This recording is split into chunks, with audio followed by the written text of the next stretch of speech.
Eu peço licença para compartilhar a leitura de um discurso que acredito ser um manifesto, porque hoje nós não falamos para esse plenário, nós falamos para a história, nós falamos para o futuro, colegas, senhor presidente e povo brasileiro.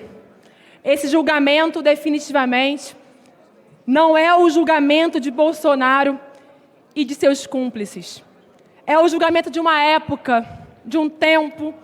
É o julgamento do Brasil diante de si mesmo.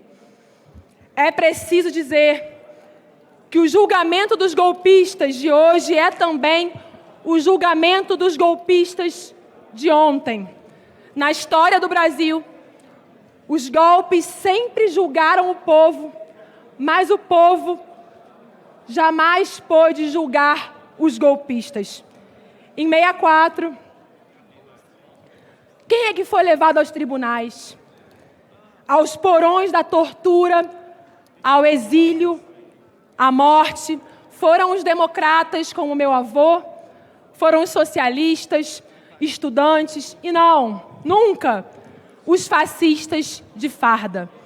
Por isso, cada palavra dita neste processo, cada sentença que se anuncia contra os golpistas do 8 de janeiro é também, colegas, um desagravo a Rubens Paiva, a Vladimir Herzog, a Dilma Rousseff, a Fernando Santa Cruz, a Edson Luiz, a Inês Etienne, a Helenira Rezende e tanto ao meu avô, a Ivan Valente e a tantos, e tantos, e tantos.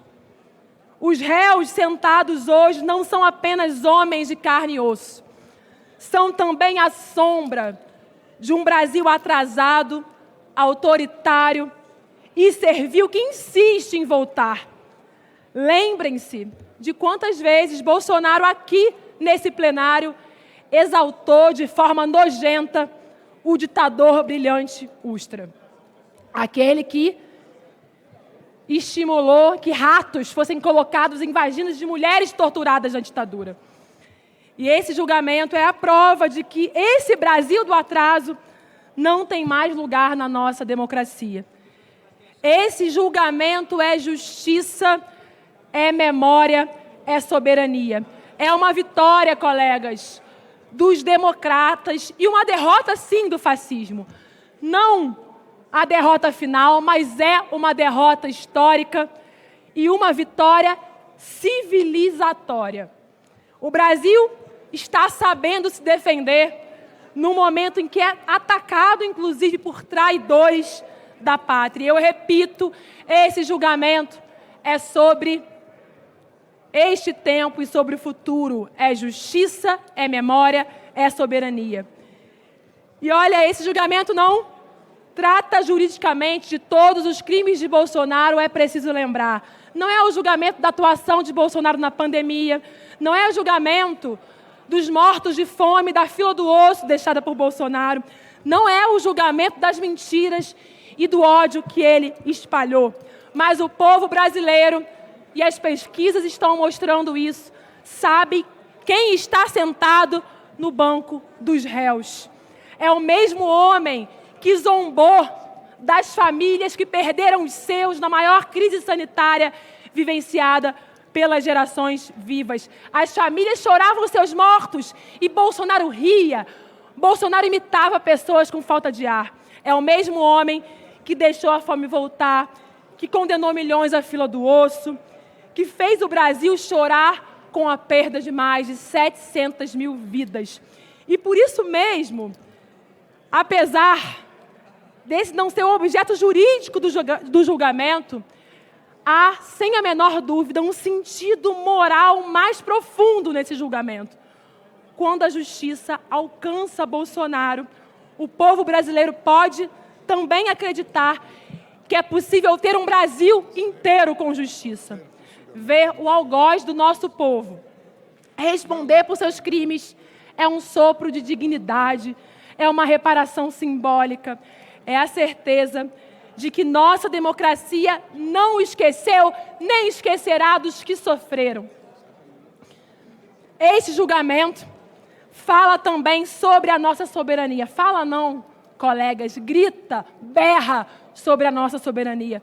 Porque pela primeira vez na história, um presidente dos Estados Unidos ousou questionar um julgamento no Brasil. Nunca antes a nossa justiça foi tão afrontada por uma potência estrangeira e de forma tão vil, articulada pelos senhores.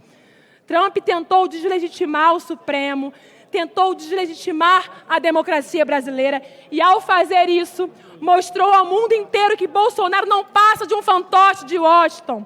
Seu filho, um traidor da pátria, confesso, será também julgado e caçado por essa casa.